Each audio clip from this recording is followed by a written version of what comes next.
하나님의 말씀은 요한계시록 6장 5절에서 6절 말씀까지입니다. 요한계시록 6장 5절과 6절 말씀을 제가 봉독해 드리겠습니다. 이것은 하나님의 말씀입니다. 셋째 인을 떼실 때에 내가 들으니 셋째 생물이 말하되 오라 하기로 내가 보니 검은 말이 나오는데 그 탄 자가 손에 저울을 가졌더라. 내가 네 생물 사이로 나는 듯한 음성을 들으니 이르되 한 데나리온의 밀 한 대요 한 데나리온의 보리 석 대로다. 또 감람류와 포도주는 해치지 말라 하더라. 아멘. 지난주부터 이제 한 일회가 시작이 될 때 이제 일어나는 사건들에 대해서 요한계시록 6장부터 19장에 기록된 약 44가지의 사건들을 연대기적으로 이제 일목요연하게 지금 이제 말씀을 제가 드리고 있습니다. 성경을 우리가 이제 연구할 때에는 성경 안에 성경을 이해하기 위한 어떤 신학적인 기초들이 있어요. 어떤 신학적인 체계 없이 무조건 우리가 성경을 이해를 하려고 하면 사실 성경은 이해하기가 힘이 듭니다. 그래서 성경은 이제 기본적으로 우리가 신학적인 어떤 체계를 무시할 수가 없고요. 특히 요한계시록 같은 경우는 이 요한계시록을 읽어야 할 어떤 신학적인 기초와 바탕이 있어야 돼요. 그러니까 구약 성경과의 어떤 연계성도 무시하고 그냥 요한계시록 자체만 가지고 우리가 만약에 요한계시록을 읽는다면 요한계시록에 기록된 내용을 이해하기가 참 힘이 듭니다. 그래서 이제 제가 요한계시록을 지금 이제 연구하고 깨달은 것도 가르치는 것은 분명한 요한계시록을 이제 우리가 이해하기 위해서는 반드시 신학적 기초가 있는데 그 신학적 기초가 구약성경 다니엘서 9장 24절과 27절에 나오는 70일의 계시에 우리는 근거를 둔다라고 분명하게 여러분들에게 제가 말씀을 드렸습니다. 그래서 70일의 계시에서 7일에와 62일에 곧 69일에는 예수 그리스도의 십자가의 죽으심으로 그 사건은 사실은 끝이 났습니다. 그 사건은 끝이 났고 그러고 나서 이제 신약 시대라고 하는 이제 복음을 전파하는 이 신약 시대의 어떤 그 공백에 대한 어떤 갭이 있다라고 간격이 있다라고 제가 여러분들에게 말씀을 드렸고요. 그러면서 나머지 한 일에는 이제 신약 시대의 마지막 종착 지점에 곧 예수 그리스도께서 십자가에서 이제 죽으시고 부활하시고 하늘로 올라가셨는데 그 부활하신 주님이 다시 이 세상에 오시는 거예요. 그래서 그 재림하시기 직전을 우리는 한 일회의 기간으로 본다라고 하는 이러한 신학적인 입장이 분명하게 우리에게는 서 있습니다. 그래서 이제 한 일회는 예수님 재림 직전에 이제 나타나는 한 일회로 보고 그 한 일회의 기간에 일어나는 사건이 바로 요한계시록 6장부터 19장에 기록된 내용을 우리는 한 일회인 7년으로 본다는 것이 이제 우리가 요한계시록을 해석하는 신학적인 기초고 그 신학적인 체계임을 여러분들에게 분명하게 말씀을 또다시 드립니다. 그래서 지난주에는 제가 한 일회가 시작이 될 때 어떤 사건이 일어날까 6장부터 이제 본다면 약 10가지의 사건이 동시다발적으로 일어난다고 제가 말씀을 드렸습니다.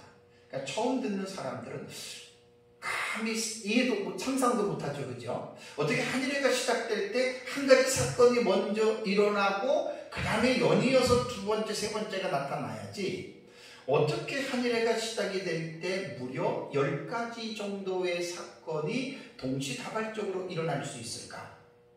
근데 이것은 그냥 추측으로 한 것이 아니고 6장부터 19장까지 저는 계시록 1장부터 22장까지를 다 주의를 했습니다. 그래서 주의를 한 그 내용이 이 책에 담겨져 있습니다. 그래서 계시록 1장부터 22장까지의 내용을 다 일일이 제가 연구를 하고 주회를 해서 그 주회를 한 결과 이제 연대기적으로 사건을 지금 순차적으로 지금 말씀을 드리는 거예요. 그래서 6장부터 19장에 보면은 약 44가지의 사건 가운데에 약 10가지 정도의 사건이 한 일회가 시작이 될 때 동시다발적으로 그냥 이 사건이 그냥 쫙 시작이 되는 거예요. 그래서 이것은 마치 그 육상 경기에서 트랙에 서서 출발 신호를 기다리는, 예를 들어서 어떤 선수들이 10명이라고 생각한다면 10명의 선수들이 심판이 출발 신호에 총을 쏠 때 그때 10명의 그 선수들이 동시에 출발하는 것과 같다, 이렇게 생각하시면 됩니다. 그래서 10가지의 사건을 여기에 이제 도표에, 책 뒤에 나오는 도표에 이 연대기적으로 도표를 가지고 이제 정리를 한 거예요. 그래서 민병성 목사님이 연구한 것 제가 종합적으로 정리를 해서, 그래서 이제 10가지의 순서는 제가 지난 주일에도 말씀을 드렸지만, 한 일회가 시작이 될 때 짐승인 적그리스도가 많은 사람들과 더불어 한 일회의 언약을 맺는다, 지난 오전 예배했고요. 다음에 이제 두 번째는, 요거는 이제 제가 그 도표에 기록된 순서대로 제가 지금 설교를 나누는 거예요. 두 번째는 이제 첫째인으로서 흰말이 등장할 때 그 흰말은 누구를 말하느냐.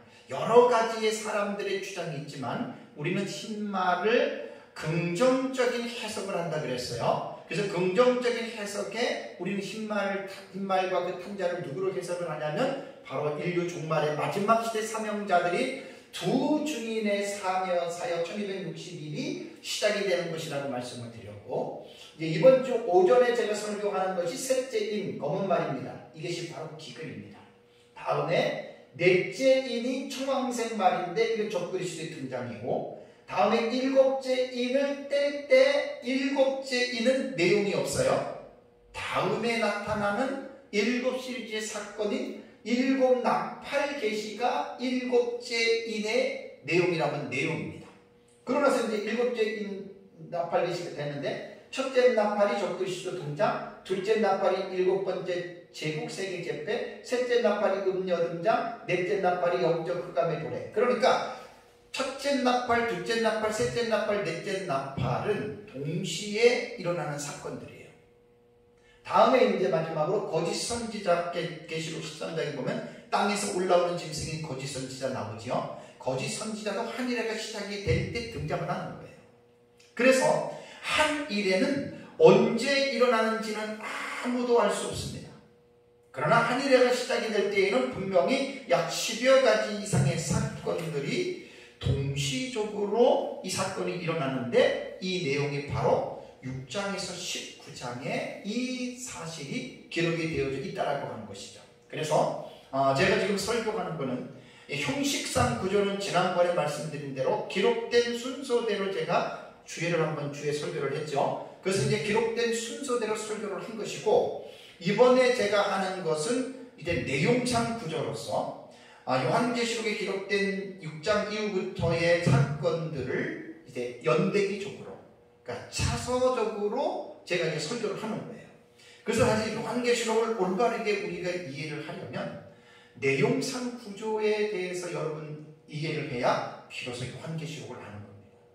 너무나 이제 요한계시록은 복잡하고 난해하기 때문에 천의 얼굴로 볼 수가 있는 책입니다.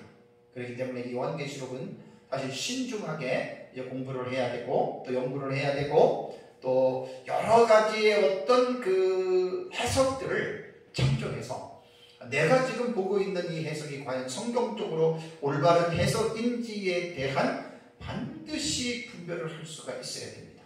그래서 이번에는 한 일의 기간 동안에 동시다발적으로 일어나는 사건으로 세 번째 사건에 대해서 제가 말씀을 드리겠습니다. 조금 전에 제가 봉독해드린 계시록 6장 5절과 6절의 내용은 셋째 인의 계시입니다. 그러니까 예수 그리스도께서 그러니까 유대 지파의 사자 다윗의 뿌리가 이겼다 그랬잖아요. 그분이 바로 예수 그리스도예요.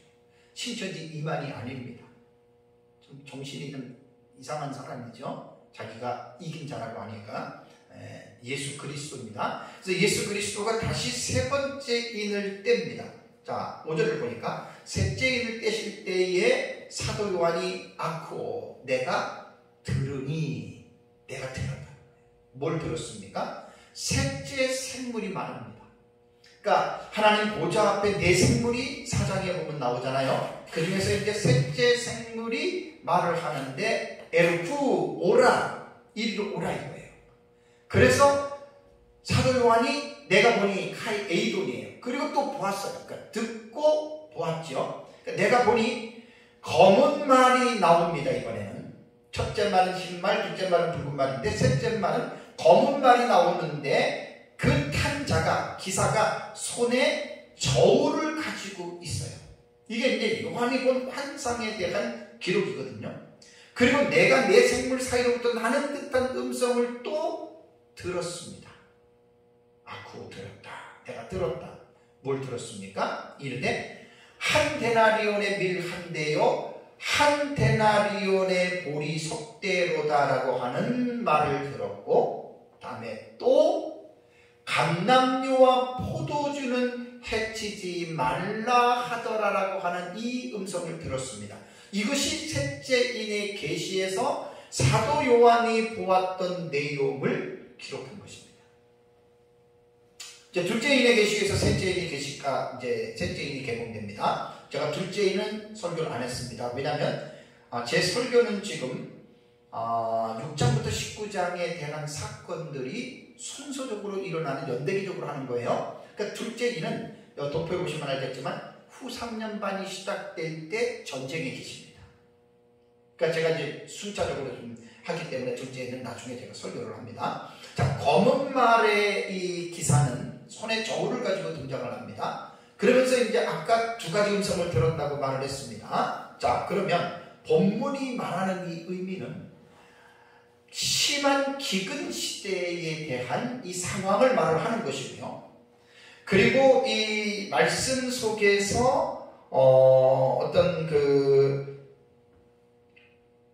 또 감람류와 포도주는 해치지 말라 하더라라고 하는 이 말씀 속에서 심한 기근 시에도 성도들에 대한 하나님께서 보호를 뜻한다라고 하는 것. 그러면서 하나님께서 이 검은 말 탄 자의 악한 계획에 대해서 하나님께서 그를 제지하는 것으로 우리는 볼 수가 있습니다. 자, 그렇다면 본문은 이제 기근에 대한 계시 거의 모든 학자들이 거의 답니다. 이 셋째 이는 이제 이 기근으로 이것을 가지고 해석을 하고 있습니다. 그렇다면 검은색 말입니다. 이 검은색은요 어두움과 관련해서 우리가 생각을 할 수 있죠. 그 결과 대부분 이 검은색은 죽음, 그리고 다음 세상, 그리고 어떤 악마의 상징으로서 중세시대에 많이 이 검은색을 가지고 이렇게 사실은 이제 그 알레고리로 또 상징적인 해석들을 많이 했습니다. 그래서 사실 검은색은 어떤 긍정적인 어떤 의미보다는 부정적인 내용들을 이제 가지고 있다라고 이제 보시면 됩니다. 근데 이제 셋째인의 계시에서 우리가 보면은 한 데나리온의 밀 한 대요 한 데나리온의 보리 속대로다라고 하는 이 말은 뭐냐면 물가가 엄청나게 오른 거예요. 상상을 초월할 정도로 물가가 오른 거예요. 그럼 이것은 뭐냐면 그만큼 기근이 심각하다는 것을 지금 의미하고 있습니다. 본문에 나오는 이 데나리온이라고 하는 이 말은 이제 로마의 은전으로 봅니다. 은전의 어떤 사용하는 그 명칭인데 무게로는 약 3.8g이라고 말을 하고요. 이 한 데나리온은 그 당시 노동자의 하루 임금의 가치를 나타낸다고 합니다. 그래서 밀 한 대와 보리 속대가 여기서 함께 언급된 거는 로마의 어떤 그 군병들로 볼 때 기병과 또 그 말을 위해서 또는 한 사람의 평민과 그의 가족들을 위한 정량이 바로 밀 한 대와 보리 속대로 이렇게 지금 표현을 하고 있습니다. 그래서 보리 속대는 한 사람이 먹으면 3일치 식량이고 한 가족에게는 하루치 식량을 그 당시에 그 기준으로 볼 때는 이제 그렇게 말한다고 합니다. 그래서 이러한 가격은 당시의 보통 시세에 비하면 이 한 데나리온에 지금 밀 한 대고 한 데나리온의 보리석대는 얼마나 이 물가가 치솟았냐면 12배 혹은 16배 정도의 가격을 띈 거예요. 예를 들어서 우리가 쌀을 2kg짜리를 예를 들어서 10,000원에 산다면 그 2kg짜리가 얼마인지 잘 모르지만 1kg가 예를 들어서 10,000원이라면 이 기근 시에는 120,000원, 160,000원이 가는 거예요.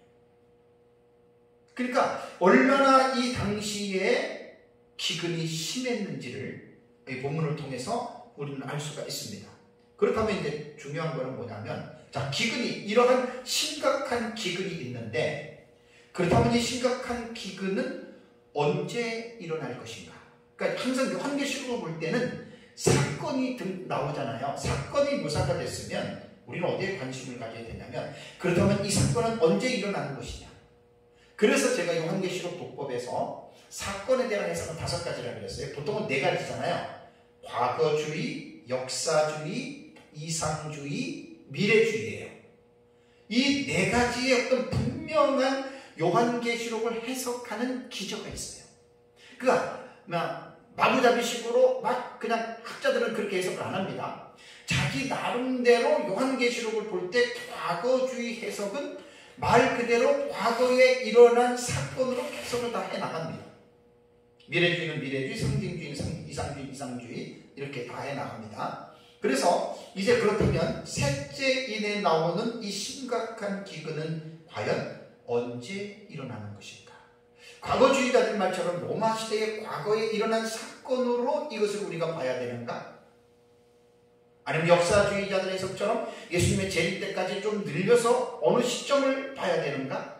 아니면 이상주의자들이 말하는 것처럼 이것은 어느 시점이 아니라 늘 그냥 이 상징적인 의미로 기근은 늘 있는 것이다 이렇게 해석해야 될 것인가? 아니면 제가 보는 미래주의 해석법으로 예수님 재림 직전에 한 일의 기간에 이 기근이 일어날 것인가? 이것을 먼저 정해야 돼요. 저희는 제가 늘 말씀드린 대로 신학적인 입장이 아까도 초반에도 말씀드렸지만 분명합니다. 한 일의 7년 안에 일어나는 사건이기 때문에 이 사건이 언제 일어나느냐에 대한 것은 저희들은 7년 환란의 시작점이라고 제가 설교 초기에도 말씀을 드렸습니다. 초도 있고 중간이 될 수도 있고 아니면 마지막이 될 수도 있지만, 그러나 이 셋째인에 대한 계시는 한 일의 7년 환란이 시작이 되는 그 시점에서 심각한 이 기근이 일어난다라고 하는 것을 이제 우리는 이제 이해를 해야 됩니다. 마태복음 24장 7절에는 예수님께서 그 말세꾼의 교훈에서 민족이 민족을, 나라가 나라를 대적하여 일어나겠고 곳곳에 기근과 지진이 있으리니 라고 예수님 말씀을 했는데, 이것은 그 세 번째 인을 때는 이 기근을 넓게 보면은 광의적으로는 포함이 됩니다. 왜냐하면 말세에 곳곳에 기근이 있다라고 하는 말. 그런데 이 셋째 인은 예수님이 말한 것처럼 신약시대 전 기간 동안에 기근은 항상 있어 왔고 앞으로도 있을 것입니다. 그러니까 그걸 말하는 게 아니에요. 이거는 요한계시록은 6장부터 19장까지는 한 일회라고 하는 7년 안에 일어나는 사건들로서 우리는 해석을 하기 때문에 이 셋째 인에 대한 계시는 바로 예수님이 말씀하신 광의적인 해석보다는 협의적인 그런 해석으로 바로 예수 그리스도의 재림 직전 한 일회가 시작이 되면서 이러한 심각한 기근이 일어나는 것으로 봐야 됩니다. 그렇다면 이 기근이 한 일회가 시작이 되면서 발생을 하는지 아니면 한 일회가 시작하기 이전부터 있어 왔는지는 잘 몰라요. 그러나 성경에서 말하는 것을 보면 아마 기근이라고 하는 것은 이렇게 한 일회 때에 이러한 심각한 어떤 물가가 12배에서 16배까지 어떤 식료품이 오르는 것으로 보면 한 일회가 딱 시작이 되는 시점에서 기근이 시작됐다라고 우리는 보지만, 아마 이 기근은 아마 그 한 일회가 시작되기 이전부터 아마 연계성이 있는 것으로 보는 것이 저는 가장 옳다고 봅니다. 그래서 이제 우리는 이 세상을 사는 동안에는 기근 있을 것이고 지진도 늘 있을 것이고 또 예수님께서 말세분에서 교훈하신 말세에 나타나는 어떤 징조의 분명한 어떤 것이라고 하는 것을 여러분들이 이제 깨달으시면 됩니다. 자, 그렇다면 왜 이런 기근이 일어날까? 그 이유를 우리가 알아야 되잖아요. 사실 기근은 하나님께서 구약시대와 지금 신약도 마찬가지겠지만 죄악된 세상에 내리시는 하나님의 형벌로 보는 것이 여러분 옳습니다. 일본의 대지진이 일어나고 곳곳에 어떤 전쟁이 일어나고 또 기근이 일어나고 그 다음에 전염병들이 돌잖아요. 그러면 우리 기독교 입장에서는 어떤 원초적인 근원적인 이유를 성경에 들어가서 보면 모든 것들이 보면은요, 하나님께 범죄하고 하나님께 회개하지 아니했을 때 하나님께서 내리신 형벌로 봤거든요. 한 10몇 년 전인가요? 일본에서 그 어떤 대지진이 일어났을 때, 지금은 돌아가셨지만 순복계 조영기 목사님이 이 하나님의 어떤 징벌이다라고 말을 해서 세상으로부터 엄청난 그 공격을 받았잖아요. 참 요즘에는 우리 하나님의 말씀을 전하는 입장에서 하나님의 말씀도 제대로 전하지 못하는 지금 시대가 온 거예요. 동성애 같은 경우도 분명히 성경에는 죄라고 언급하고 있잖아요. 근데 동성애가 죄라고 말을 하면 그것을 세상 사람들은 오히려 교회가 차별한다라고 이제 교회에게 공격을 지금 하고 있습니다. 자, 우리는 성경을 봐야 됩니다.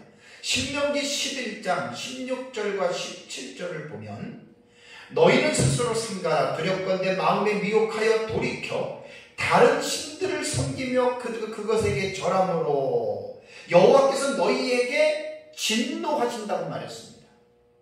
그리고 또 하나님이 뭐라고 했냐면 하늘을 닫아 비를 내리지 아니하며 땅에 소산을 내지 않게 하심으로 너희가 여호와께서 주신 아름다운 땅에서 속히 멸망할까 하노라 라고 모세는 이스라엘 백성들에게 엄중한 이 하나님의 메시지를 전했습니다. 사실 이스라엘 역사를 우리는 잘 압니다. 하나님이 약속하신 가나안 땅에 들어가서 그들이 기근도 있었고 지진도 있었고 전쟁도 있었고 전염병도 있었고 왜 그랬죠? 그들이 하나님 앞에 다른 신을 섬기고 올바르게 살지 아니하고 하나님의 말씀을 불순종하는 죄를 지었을 때 그 죄에 대한 페널티로서 기근이 주어집니다. 역대하 6장 26절과 27절을 보면 만일 그들이 주께 범죄함으로 말미암아 하늘이 닫히고 비가 내리지 않는 주의 벌을 받을 때에 라고 솔로몬은 기도할 때 이런 기도를 합니다. 그러니까 이미 율법에 하나님께서 이스라엘 백성들에게 너희가 우상을 섬기고 너희가 내 율법을 지키지 아니하고 너희가 이 세상에서 죄를 질 때에는 내가 하늘의 문을 닫아버리겠다. 땅에 소산이 나오지 않게 하겠다. 그게 기근으로 말미암아 주어지는 여러분 식량의 궁핍입니다. 예레미야 24장 10절을 보면 내가 칼과 기근과 전염병을 그들 가운데 보내 그들이 내가 그들과 그들의 조상들에게 준 땅에서 멸절하기까지 이르게 하시니라 라는 말이 예레미야 24장 10절에 있습니다. 구약 성경을 보면요, 칼과 기근과 전염병은 3종 세트입니다. 칼은 전쟁, 전염병, 그 다음에 기근. 왜 그런 줄 아세요? 조금 전에 말씀을 드렸죠. 죄에 대한 하나님의 징계입니다. 죄에 대한 하나님의 페널티입니다. 구약시대 하나님이나 신약시대 하나님이나 다르지 않습니다. 똑같습니다. 세상 사람들은 자기들이 하나님을 믿지 않고 자기들이 창조주 하나님의 법에 불순종하면서 온갖 죄를 지으면서 그들의 안중에는 하나님이 없어요. 율법이 없어요. 그러니까 분명히 하나님 앞에 잘못하고 죄를 짓고 있잖아요. 거기에 대해서 공의로우신 하나님은 벌을 주시는 거예요. 근데 세상 사람들이 이것이 여러분들이 하나님을 믿지 않고 여러분들이 세상에서 패악을 행했기 때문에 주어지는 창조주 하나님의 벌입니다라고 말을 하면 우리 믿는 사람들은 아 그렇구나 깨닫고 회개하고 돌아오지만 불신자들은 그렇지 않습니다. 오히려 하나님을 향하여 욕합니다. 여러분 요한계시록에서 신기한 거 보지 않았습니까? 7 대접이 쏟아질 때 하나님께서 분명히 그들의 죄 때문에 마지막 때에 그들에게 어떤 대접을 통해서 그들을 태워서 그들을 막 죽이고 할 때에 뭐라고 얘기했습니까? 세상 사람들은 회개하지 아니하고 주께 영광을 돌리지 아니하고 오히려 하나님을 욕하더라라는 말이 나옵니다. 이것은 둘째화인 유브라데 전쟁 때에도 많은 사람들이 죽어가면서도 그들이 죽으면서까지도 그 살인과 복술과 음행과 도둑질을 회개하지 아니하더라 9장 22절에 나옵니다. 그러니까 기근은 왜 이러한 심각한 대기근이 역사 세계 속에서 이 세상을 강타할까? 그래서 이렇게 밀과 보리가 12배에서 16배까지의 그 가격이 급등할 수 있을까? 그 기근이 온 원인이 바로 세상 사람들의 죄악 때문이다. 이것을 여러분들이 꼭 기억을 해야 합니다. 요한계시록에 보면 한 일의 기간에 기근이 일어나는 이유에 대해서 2곳에서 증언하고 있습니다. 이거 되게 중요합니다. 2곳에서 증언하고 있는데 계시록 11장 6절을 가볼까요? 자, 계시록 11장 6절을 보시면 그들이 권능을 가지고 하늘을 닫아 그 예언하는 날 동안 어떻게 해요? 비가 오지 못하게 하고 또 권능을 가지고 물을 필요하면 쭉 나오잖아요. 그죠? 그러니까 여기에서 그들이 권능을 가지고 하늘을 닫아라고 하는 말은 뭐냐면 그들은 바로 계시록 11장에 나오는 두 증인들입니다. 두 증인들은 1260일 동안의 사역을 한다고 계시록 11장 3절에 나오죠. 그 1260일이 전반부에 해당하느냐 후반부에 해당하느냐 곧 전3년반이냐 후3년반이냐를 문맥송에서 우리는 발견을 해야 되는데 여기서 계시록 11장의 두 증인들의 1260일은 전 3년 반에 하는 사역입니다. 그러니까 전 3년 반의 두 증인들의 사역에 그들의 어떤 기도를 통해서 하늘이 권능을 가지고 문이 닫힙니다. 그러니까 이것도 하나의 기근이 지금 증가가 되는 거예요. 원래 기본적인 기근에 또 하나의 기근이 더 추가가 되니까 기근이 더 극심하게 되는 거죠. 하늘을 닫아 그 예언하는 날 동안 비 오지 못하게 하고 전 3년반 기간 동안에 계속 그렇게 된다는 말입니다. 자, 계시록 18장 5절을 볼까요? 계시록 18장 5절에도 그의 죄는 하늘에 사무쳤으며 하나님은 그의 불의한 일을 기억하신지라. 죄가 하늘에 사무쳐요. 그러니까 여러분 세상이 왜 하나님의 불에 의해서 멸망을 받을까요? 세상의 죄가 하늘까지 사무쳤어요. 더 이상 하나님이 인내하실 수 없을 만큼 온 세상이 하나님을 대적하는 죄로 완전히 가득 찼다라고 하는 말이에요. 그래서 하나님이 예수 그리스도의 재림을 통해서 이 세상을 불로써 하나님께서 심판하신 거예요. 어떤 사람들은 하나님이 세상을 불로 심판하실 때 하나님이 불의하시다라고 말을 하지만 하나님은 불의하신 분이 아닙니다. 하나님은 공의로우신 분이십니다. 명심하시기 바랍니다. 그래서 두 증인들의 사역을 통해서 기근이 더 이제 극심해진다라고 하는 말이고요. 다음에 두 번째는 우리 계시록 9장을 잠깐 가보시면 계시록 9장 13절에서 21절이 21절이 뭐냐면 둘째 화인 유브라데 전쟁이에요. 이거 제가 이제 유브라데 전쟁 때 몇 번 여러분들에게 다 설교를 했는데, 자 14절과 15절을 보시면 나팔 가진 6째 천사에게 말하기를 큰 강 유브라데의 걸박한 내 천사를 도와주라 하며 내 천사가 놓였으니 그들은 그 년 월 일시에 이르러 사람 어떻게 해요? 3분의 1을 죽이기로 준비된 자들이라 라고 이렇게 말했습니다. 18절을 보니까 이 세 재앙 곧 자기들의 입에서 나오는 불과 연기와 이왕으로 말미암아 사람 3분의 1이 어떻게 해요? 죽임을 당하니라. 죽습니다. 지금 세계 인구가 약 80억 가까이 돼요. 78억? 9억? 네, 80억 가까이 돼가는데 거기에 3분의 1이면 어떻게 되죠? 20만 6억 되나요? 엄청난 인구가 전쟁에 죽는다고 생각을 해보십시오. 이 둘째와 유브라데 전쟁은 아직 역사 세계 속에서 일어나지 않았습니다. 어느 시대의 전쟁으로 말미암아 세계 인구 3분의 1이 죽은 전쟁이 있었나요? 1차 대전, 2차 세계대전? 아닙니다. 그렇게 많이 안 죽었습니다. 그래서 둘째화인 유브라데 전쟁은 본문 속에서 세상 인구 3분의 1이 죽임을 당한다라고 하는 이 대참사가 이제 많은 학자들이 이제 3차 대전으로 보는데, 이 전쟁은 아마 핵전쟁으로 일어나는 전쟁이 분명합니다. 언제인지 모르지만 둘째화가 이제 이루어질 때 이때 핵전쟁을 통해서 지구에 있는 3분의 1의 사람이 이제 죽임을 당하는 것이다 라고 하는 것 여러분들이 이제 기억을 해야 됩니다.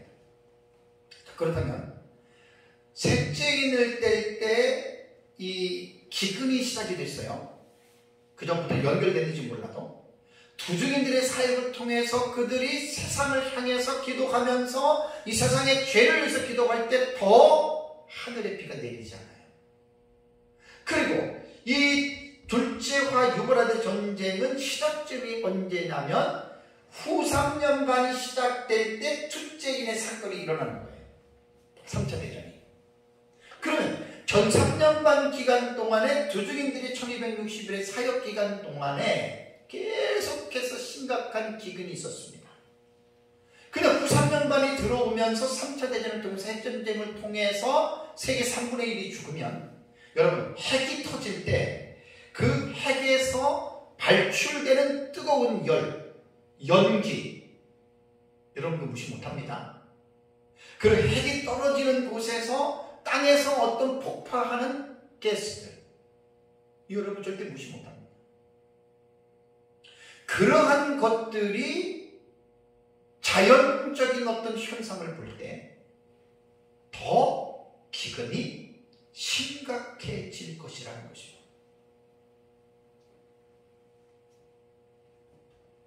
그러니까 이게 1년도 아니고 이게 이제 기근이 7년까지 쭉 넘어가는데 가면 갈수록 이것이 여러분 힘들어집니다. 요셉처럼 한 일회가 오기 전에 세계가 혹시 하나님이 풍년의 기회를 줄 때 곡물들을 저장해 두는 지혜가 있었으면 몰라도 그건 모르겠습니다. 성경에 없으니까. 어쨌든 이 기근은 하늘의 기간 동안에 점점 가면 갈수록 심각해지고 또 거기에 대한 어떤 식료품의 부족으로 인해서 엄청난 가격의 폭등을 통해서 사람들이 살아가는데 엄청난 어떤 그런 어려움을 겪을 것입니다. 그래서 이제 계시록 13장을 보면 바다에서 올라온 짐승이 666의 짐승의 표를 사람의 이마나 손에 짐승의 표를 이제 주고 그 짐승의 표를 받은 사람들에게만 이제 물건을 매매할 수 있는, 사고 팔 수 있는 기회를 주는 거예요. 그것이 이제 뭐냐면 적그리스도가 정치적으로 기근을 이용해서 세상 사람들을 자기를 하나님으로 경배하도록 하는 이 일을 지금 한다는 말이에요. 여러분 언제인지 모르지만 역사 세계 속에서 이 일은 반드시 일어납니다. 반드시 일어납니다. 예의주시 하셔야 됩니다. 그 다음에 또 하나 우리가 이제 뭘 우리가 또 말씀에서 한번 살펴봐야 되냐면 두 번째 메시지입니다. 자, 한 데나리온의 밀 한 대요 보리석대라고 하는 말은 이제 기근의 극심함에 대한 부분에 대해서 말씀드렸다면, 두 번째 메시지는 뭐냐면 감람류와 포도주는 어떻게 해요? 해치지 말아라라고 하는 이 의미입니다. 아까 제가 서론 부분에 잠깐 말씀을 드렸지만 이 감람류와 포도주는 해치지 말라라고 하는 이 의미를 우선 제 해석들에 대해서 잠깐 말씀을 드리겠습니다. 이 과거주의 해석자인 찰스는 이 감람류와 포도주를 해치지 말라를 도미티안 황제 때에 내린 포도원 폐쇄 명령을 가르친다라고 말을 합니다. 그러니까 이것은 이제 로마 제국 시대로 과거주의를 보는 거예요. 그 다음에 무천년의 주경학자인 핸드릭스는 감람류와 포도주는 사치품으로 가난한 자는 굶주림의 고난을 당하나 부자들은 여전히 사치를 즐긴다는 해석. 그러니까 가난한 자는 기근으로 계속해서 어려움을 당하지만 감람류와 포도주를 해치지 말라는 이 부자들은 여전히 자기들은 이제 돈 가지고 그 음식을 먹으면서 사치를 누리고 있다, 이렇게 이제 해석한다라고 핸드릭스는 말을 합니다. 무천년주의자들 이렇게 보는 입장이 많습니다. 다음에 이제 릴리라고 하는 그 학자가 감람류와 포도주를 성찬과 관련지어서 해석해서 이것을 믿는 자들에 대한 기근의 면제를 약속한 것으로 봅니다.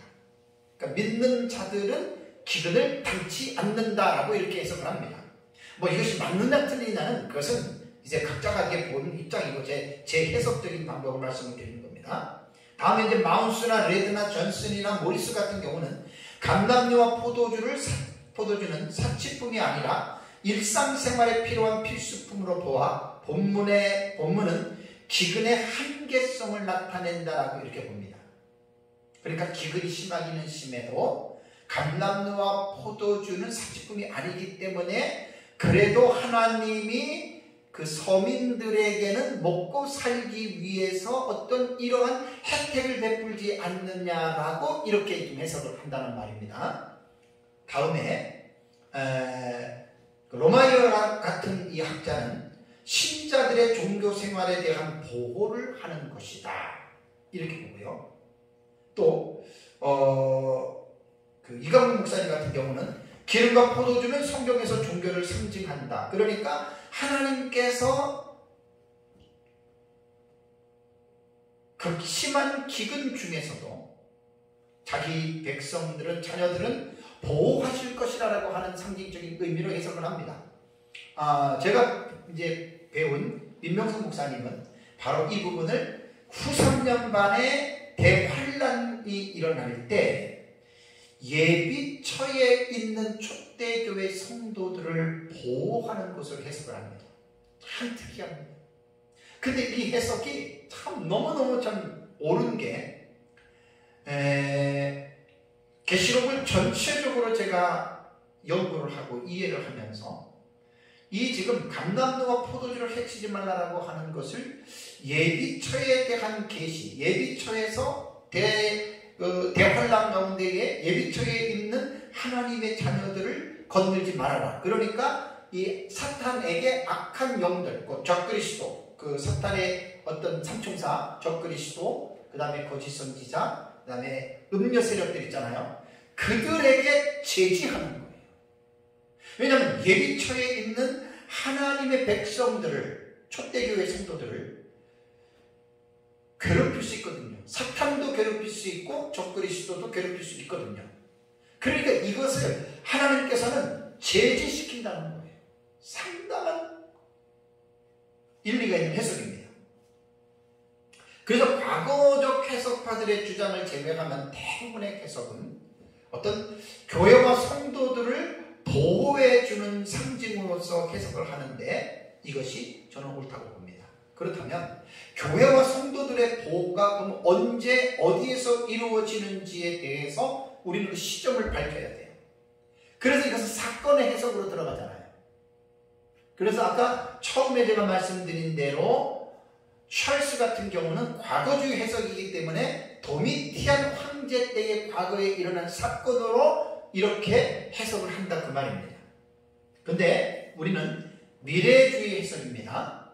또 철저한 미래주의로 예수님 재림 직전 한 일회에 일어나는 것이기 때문에 이 성도들의 보호를 하는 이곳이 언제 하느냐? 이것이 바로 후 3년 반이 시작될 때로 봅니다. 후 3년 반에 이제 대환란이 시작이 되잖아요. 둘째 왕 유브라데를 통해 생존쟁이 일어나면서 엄청난 환란이 일어나고 적그리스도가 예루살렘을 장악하고 성전에서 자기가 앉아서 하나님이라고 경배를 받고 엄청난 이 후 3년 반에는 아주 끔찍한 사건들이 일어나면서 후 3년 반에는 대환란이 아주 정점을 이루는 거예요. 여기에서 하나님의 자녀들, 초대교회 성도들, 이제 이러한 사람 성도들이 후 3년 반의 대환란에 빠지지 않고 그 이 세상에서 일어나는 대환란 가운데에 하나님께서 그들을 보호해 주시는 거예요. 이게 바로 예비처예요. 그래서 우리는 이 시점을 바로 후 3년 반에 이루어지는 예비처로 보는데, 요한계시록을 연구하면서 참 중요한 것이요, 하나님의 예비처를 요한계시록에서 보지 못하면 엉뚱한 해석들을 해야 됩니다. 자, 우선 계시록 12장을 보세요. 계시록 12장 6절이 예비처에 대한 계시거든요. 자, 12장 6절을 보면 그 여자가 광야로 도망하며 거기서 1260일 동안 그를 양육하기 위하여 하나님께서 예비하신 곳이 있더라. 요한계시록은 천의 얼굴을 가지고 있기 때문에 12장 6절도 보는 사람마다 똑같이 보지 않습니다. 다르게 봅니다. 그러니까 우리가 보는 해석은 그 여자는, 제가 계시록 12장에 옷 입은 여자는 초대교회라고 그랬어요. 주님이 인재하는 신실한 교회. 그러니까 그 교회가 광야로 도망간 게 아니라 피신한 거예요. 여기에서 광야로 도망갔다라고 하는 이 광야가 하나님께서 예비하신 곳이에요. 하나님께서 자기 자신을 위하여 준비하신 장소, 예비하신 곳, 이것을 우리는 예비처로 보는 거예요. 그럼 예비처는 왜 그러죠? 1260일 동안 그를, 여자를 양육하기 위해서 예비처가 필요한 거예요. 여기서 1260일은 3년 6개월인데 두 증인이 사역할 때 1260일은 전 3년 반이 해당이 된다면, 계시록 12장 6절에서 말하는 1260일은 전 3년 반이 아니라 후 3년 반이 해당이 됩니다. 다음에 14절을 볼까요? 14절. 자, 14절 읽겠습니다. 그 여자가 큰 독수리의 두 날개를 받아 광야 자기의 곳으로 날아가, 그랬죠. 그죠? 이 6절 내용과 같은 내용을 다르게도 표현한 거예요. 날아가, 그 다음에 거기서 그 뱀의 낯을 피하여, 사탄의 낯을 피하여 한 때와 두 때와 반 때를 양육받는다. 6절에서는 예비하신 곳에서 양육을 받는 것이고, 이게 예비처라고 했어요. 16절도 이게 똑같은 표현이에요. 14절도. 그래서 그 3년 반에 하나님의 예비하신 예비처로 들어가서 지금 그 여자는 초대교회라고 그랬어요. 이 사람들은 사실은 첫째 화인 황충화에서 믿음의 시련에서 이기느냐 지느냐에 따라서 예비처를 들어가느냐 못 들어가느냐 제가 달려있다 그랬어요. 자, 구원받은 사람들이 예비처를 들어가는 사람이 있고 못 들어가는 사람이 있어요. 예비처를 못 들어갔다고 해서 그 사람이 구원이 취소가 되거나 그 사람이 지옥 가는 게 아니에요. 구원은 예수를 믿는 사람들은 절대 구원 취소되지 않아요. 다만 대환란에서 피하느냐 아니면 대환란을 겪느냐는 구원받은 성도들이 믿음의 시련이 올 때 깨어서 믿음으로 그 시련을 이겨내느냐 지느냐. 그래서 이제 그것을 도표에 보면은 이 독수리의 세 화의 예고가 있잖아요. 세 화의 예고 가운데 황충야를 통해서 이긴 자가 예비처로 들어가고 진 자가 여자의 남은 자손들로서 후 3년 만에 대환란에 빠진다. 저렇게 그림으로 제가 표현을 해놨습니다. 그래서 분명히 요한계시록 안에는 12장 6절과 14절이 후 3년 반 대환란 가운데에 하나님의 자녀들 가운데 교회 성도들 가운데에 믿음으로 이긴 자들은 대환란과 상관이 없이 공중이 아닌 이 땅 어느 곳에 하나님께서 자신을 위하여 예비하신다. 예비처에서 하나님이 철저하게 보호하신다. 이것이 포도주와 감람류를 해치지 말라라고 하는 이 말씀에 대한 해석이라고 하는 사실입니다. 그런데 안타깝게도 계시록을 연구하는 사람들 가운데에 요한계시록 12장에서 6절과 14절에서 하나님의 예비처를 보지 못하기 때문에 엉뚱한 해석을 하는 경우들이 있습니다. 그래서 그 엉뚱한 해석을 하는 사람들 중에 대표적인 사람들이 바로 세대주의자들입니다. 왜냐하면 세대주의자들은 하나님의 자녀들이 이 끔찍한 대환란을 어떻게 겪을 수가 있을까? 아니야, 겪을 수 없어. 그래서 그들이 만들어낸 고안한 그 내용이 뭐냐면 7년 환란이 세상에 이루어질 때 성도들은 환란을 받으면 안 되니까 성도들은 공중으로 휴거된다. 환란 전 휴거소를 말하고 공중의 7년 혼인 잔치를 말하는 사람들이 세대주의자들입니다. 근데 그것은요, 성경을 기초로 해서 만든 교리가 아니에요. 우리가 교리를 만들 때, 신학적인 체계를 세울 때는 그 사상이 계시 의존 사색을 통해서 성경을 기반으로 하여 성경을 올바르게 해석해서 만들어 놨느냐? 그러면 그것은 성경적이지만 성경이 올바른 해석이 되지 않고 그릇된 해석을 통해서 인본주의로 인간적인 생각으로 교리를 만들어 놓은 것은 그건 틀린 겁니다. 이것은 세대주의자들 뿐만이 아니라 세대주의가 아닌 사람들 가운데서도 7년 대환란이 너무나 끔찍하니까 93년반 우리는 7년 대환란을 전체를 안 봐요. 그 세대주의자들이 보는 거고 우리는 93년 반만 대환란으로 봅니다.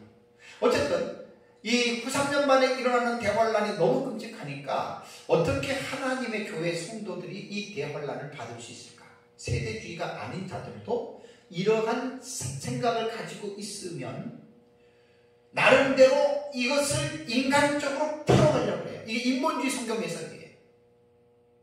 그래서 할 수만 있으면 엉뚱한 곳에서 하나님의 성도들은 대환란에서 휴거된다. 그래서 환란 중 휴거소를 만들어낸 거예요. 환란 중 휴거소는요, 제가 봤을 때는 두 군데 얘기를 하더라고요. 두 증인이 부활한 후에 하늘로 올라갈 때를 이제 3년반 대환란 직전에 이제 성도들이 올라간다라고 해석하는데 이거 세대주의와 비슷한 거예요. 또 하나는 일곱 대접이 완전히 극심한 재앙이잖아요. 요 일곱 대접이 쏟아질 때 성도들은 환란을 받지 않고 올라간다. 근데 안타까운 게 뭔지 아세요? 성경적인 근거가 기반이 없어요. 그러니까 인본주의적인 생각으로 자기네들이 만들어 놓은 인간적인 틀이에요. 그것을 우리가 인정할 수 없다라고 하는 말입니다. 여러분 요한계시록을 보시면 왜 성도가 환란을 겪지 않는다라고 생각을 하는지 모르겠어요. 그건 자기 생각이에요. 그건 인본주의 해석이에요. 우리는 제가 늘 여러분들한테 강조하는 계시 의존 사색을 강조하는 거 기억나시잖아요. 항상 우리는 계시 성경 66권을 의존해서 여러분 우리는 생각을 해야 됩니다. 계시록 13장 7절을 보세요. 왜 여러분 성도들이 환란을 안 당합니까? 당합니다. 자, 계시록 13장 7절을 보시면 또 권세를 받아 성도들과 싸워 어떻게 해요? 이기게 되고, 그러니까 적그리스도의 세력들이 성도들과 싸워서 이깁니다. 그럼 성도는 핍박을 받고 당하는 거예요. 10절을 보세요. 13장 10절. 사로잡힐 자는 사로잡혀갈 것이요 칼에 죽을 자는 마땅히 칼에 죽을 것이니 성도들의 인내와 믿음이 어디 있느니라. 요한계시록에서는 분명히 성도들도 환란을 당한다고 말합니다. 죽는다라고 말합니다. 왜 이것을 성경에 없는 것을 인간의 인본주의 생각으로 자꾸만 성경을 왜곡하는지 모르겠어요. 그건 잘못된 해석입니다. 다음에 15절 보세요. 13장 15절.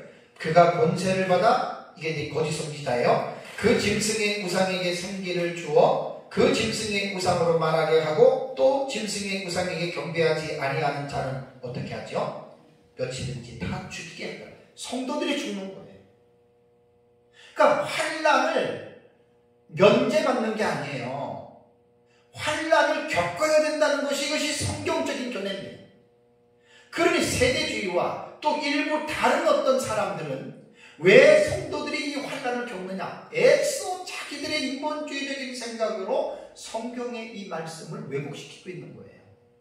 분명히 성도들 대환난 속에서 죽는 사람도 있고 엄청난 고통을 당할 수 있다. 그래서 정신을 차리고 예수를 믿어야 된다는 말입니다. 자, 14장 13절 보세요. 14장 13절을 보면 또 내가 들으니 하늘에서 음성이 나서 이르되 기록하라. 지금 이후로 주 안에서 죽는 자들은 복이 있도다 하시매 성령이 이르시되 그러하다 그들이 수고를 그치고 쉬리니 이는 그들의 행한 일이 따름이라 하시더라. 예수 믿고 죽었던 모든 시대적으로 그런 사람을 말하는 게 아니에요. 한 일의 기간 동안에 죽었던 성도들을 위로하는 말씀이에요. 다음에 16장 6절을 보세요. 16장 6절 그들이 성도들과 선지자들의 피를 흘렸으므로 그들에게 피를 마시게 하는 것이 합당하니이다 하더라. 한 일 동안에 성도들을 죽여요. 성도들이 순교를 당해요. 죽음을 당해요. 다음에 17장 6절 17장 6절 또 내가 보매 이 여자가 성도들의 피와 예수의 증인들의 피에 취한지라 내가 그 여자를 보고 놀랍게 여기고 크게 놀랍게 여기니 음녀입니다. 성도들의 피에 아예 취했다 그랬어요.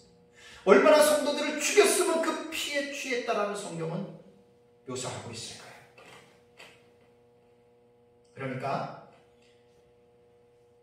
성도들이라고 해서 마지막 때 환난을 겪지 않는다라는 생각은 그건 인본주의적인 생각입니다.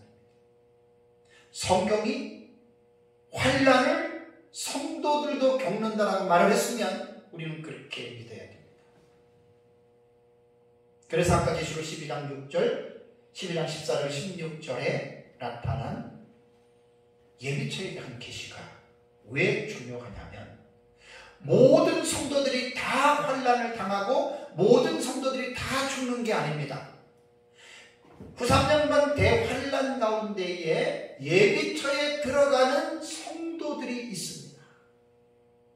예비처에 들어가는 성도들이 있는데 그 성도들은 모든 성도들이 다 들어가는 것이 아니라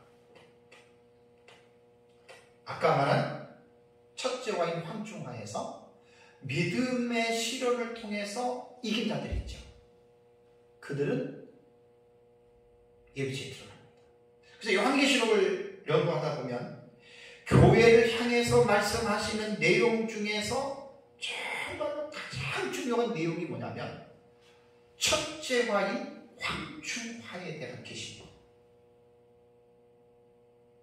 이게 이제 황충하가 5개월 동안 일어나는 거잖아요. 그러니까 후 3년 반이 들어가기 전에, 그러니까 전 3년 반 5개월 전에 이 황충하의 사건이 일어납니다. 이것은 성도들이 받는 믿음의 시련의 화로서 성도들을 하나님께서 실현하는 거예요. 그래서 첫째 화인 황충하에 대한 이 내용을 깊이 이해하고 있어야 됩니다. 계시록 9장 1절부터 나오죠. 1절부터 11절까지 내용이 바로 황충합니다.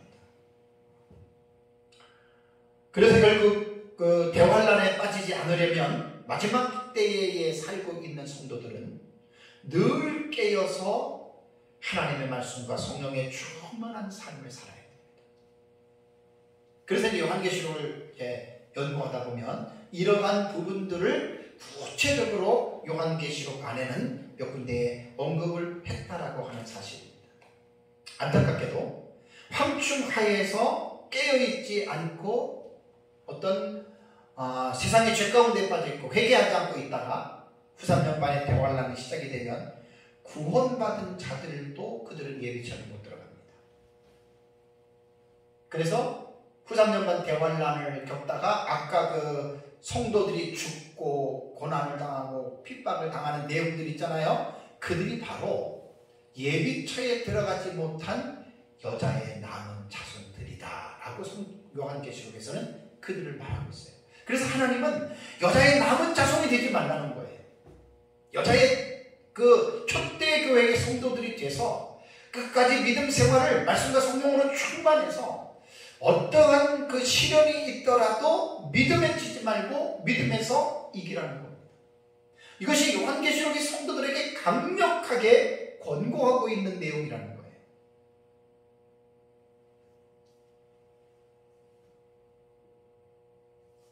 계시록 7장을 들어가 보시면 7장 9절에서 17절 참 이 해석도 대부분 무천년주의에서는요, 또 역사적 전천년주의에서도 많은 사람들이 흰옷 입은 큰 무리에 대한 이 환상이 나오잖아요. 이거를 천국에 구원받은 자들의 모습으로 이거를 보는 거예요. 제가 몇 번 말씀을 드렸잖아요. 흰옷 입은 큰 무리의 환상은 천국이 아니에요. 이 땅에서 후 3년 반의 대환란 가운데에 하나님께서 황충화를 통해서 이긴 성도들을 보호하시는 하나님의 예비처의 모습이 바로 흰옷 입은 큰 무리의 환상인 계시록 7장 9절과 17절의 내용입니다. 이 내용은 제가 좀 이따 할 거예요. 어차피 후 3년 반에 들어가면 예비처로 들어가는 이제 여자의 남은 자손들의 여자의 후손들이 예비처로 들어가는 내용이 있잖아요. 그때 제가 다시 7장 9절에서 17절까지를 여러분들에게 다시 한번 설교를 할 겁니다. 그러니까 이 흰옷 입은 큰 무리는 구원받은 자들이 천국에 있는 그 모습을 본 게 아니고, 왜? 우리가 해석하는 신학적 체계가 어떻다 그랬어요? 6장부터 19장까지는 한 일회인 7년 동안에 일어나는 사건이라고 말씀을 드렸잖아요. 그러니까 6장부터 19장까지 약 44가지의 사건을 한 일회라고 하는 7년 안에 우리는 이 해석을 나가는 거예요. 그리고 이 해석은 주보구구식으로 하는 것이 아니라 아주 연대기적으로 일목요연하게 이 해석을 한다는 것이 특징입니다. 그것이 바로 이 한눈에 보는 요한계시록 도표입니다. 좀 배우기 약간 힘이 들지만, 시간이 좀 많이 들어야 되지만, 제대로 배우면 정말 요한계시록은요 가장 최상적으로 배웠다라고 생각하시면 됩니다. 사랑하는 성도 여러분, 예수 그리스도의 재림 직전에 한 일회의 시기가 도래합니다. 이것은 세대주의자들이 말을 해서 한 일회가 생긴 게 아니에요. 지난주에 제가 강력하게 말씀을 드렸습니다. 성경이 한 일회를 말하고 있습니다. 그것이 다니엘서 9장 27절에 한 일회의 용어가 나오고, 그 다음에 일회의 절반, 해치라고 하는 이 절반이라고 하는 단어는 7년의 완전 중간 지점을 말합니다. 그래서 한 일회는 정확하게 절반의 지점이 있어서 전반부가 있고 후반부가 있다. 이것은 세대주의자들이 만들어낸 용어가 아니에요. 전반부 7년의 반이면 3년 6개월이잖아요. 3년 6개월, 3년 6개월. 날수로는 1260일. 달수로는 42달. 또 다르게 표현하면 한때, 두때, 반때. 이것이 다니엘서에 나오고 요한계시록에도 나오는 거예요. 이게 종말론적인 용어예요. 참 중요한 용어입니다. 그래서 이것은 세대주의가 만든 것이 아니고, 이미 다니엘서 9장의 70일의 한 일회가 그 일회의 절반, 전 3년반, 후 3년반이 이미 성경에 있는 용어입니다. 그래서 우리는 6장부터 19장을 한 일회의 7년 안에 일어나는 사건으로 해석하는 이 해석이 정말 기가 막힌 신학적인 어떤 한 가지의 해석의 방법이에요. 제가 우리 묘목사님한테 배운 이 역사적 전천년의 종말론을 정말 저는 가장 최상으로 생각하고 있습니다. 그렇다고 해서 우리 것만 옳다라고 그렇게 말하지는 않습니다. 왜냐하면 계시록은 보는 사람들 입장에 따라서 다르게 보일 수 있기 때문에 내 것만 옳고 나와 다른 너는 틀리다라고 무시하기보다는 존중할 줄 아는 마음도 가져야 됩니다. 내 자신만 소중하고 남의 자신이 소중하지 않잖아요. 이다마 사이비가 아닌 이상에는 해석적인 입장에서는 1000가지 해석이 나올 수가 있어요. 요한계시록이. 그러니까 이제 그런 부분에 있어서 다투지 말자는 거죠. 겸손하게 겸허하게 많이 배우자는 거지. 그리고 내가 어떻게 보든지 간에 내가 보고 있는 그 방식을 신학적인 입장에서 정확하게 표현하자는 겁니다. 어쨌든 오늘은 이제 한일에서 시작이 될 때 세 번째 나타나는 사건이 뭐 시간적인 세 번째가 아니에요. 순서적으로 바로 셋째인의 이 검은 말의 계시가 바로 기근에 대한 계시라고 하는 것, 그리고 그 기근 속에서 하나님께서 포도주와 감람을 해치지 말라고 하는 것은 하나님의 성도들을 보호하는 것이라고 하는 사실을 잘 기억하고 또 믿음으로 승리하는 삶을 사시기를 주님의 이름으로 축복합니다.